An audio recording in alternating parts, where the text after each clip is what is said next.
તો પંજાબની અંદર ભાઈ આપણી મોર્નિંગ થઈ ગઈ હતી, ગાડીમાં પાણી ચેક કર્યું એટલે પાણી થોડુંક ઓછું હતું એટલે નાખી દીધી બિસ્લેરીની એક બોટલ, અને બીજી ગાડી બે ભેગી હતી એટલે એક ગાડીમાં પડ્યું પંચર, ત્યાં ફટાફટ કરાવ્યું પંચર. આજનો આપણો ટાર્ગેટ હતો કે પંજાબથી આપણે પઠાણકોટ જમ્મુ બોર્ડર એન્ટ્રી કરીને જમ્મુમાં અંદર એન્ટ્રી કરી જાય.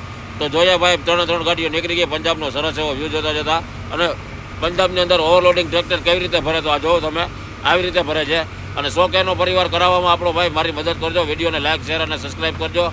રસ્તામાં એક ટાવર હતો જેની માથે વેલ ચડી ગઈ હતી, જોતા જોતા અમે વયા ગયા, સીધા થઈ ગયો બપોરનો ટાઈમ. એટલે બપોરે ભાઈ બધા ટાયરો ચેક કર્યા, કોઈને કાંઈ વાંધો નથી ને આવ્યો. પછી ગયા આપણે ખેતરમાં જ્યાં ચોખાનું વાવેતર હતું, પણ પહેલાં ધોઈ લીધા હાથ પગ અને બે ગયા ખાવા, ભૂખ લાગી હતી ફૂલ.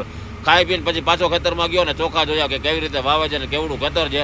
એટલે એક નંબર આનંદ આવી ગયો, પંજાબનું ખેતર એમાં કાંઈ ઘટે નહીં. પછી યાદ આવ્યું હાલો ભાઈ આપણે તો પહોંચવાનું છે જમ્મુમાં, એટલે પાછા ગાડી લઈને નીકળી ગયા સીધા જમ્મુ બાજુ. મામુ બે ગયા સાઈડમાં હતા રસ્તામાં કે મારે નાવું છે, ટકા ઉપર હાથ ફેરવો. પછી અમૃતસર સીધું ગોલ્ડન ટેમ્પલ થઈ અને પહોંચ્યા બોર્ડરે.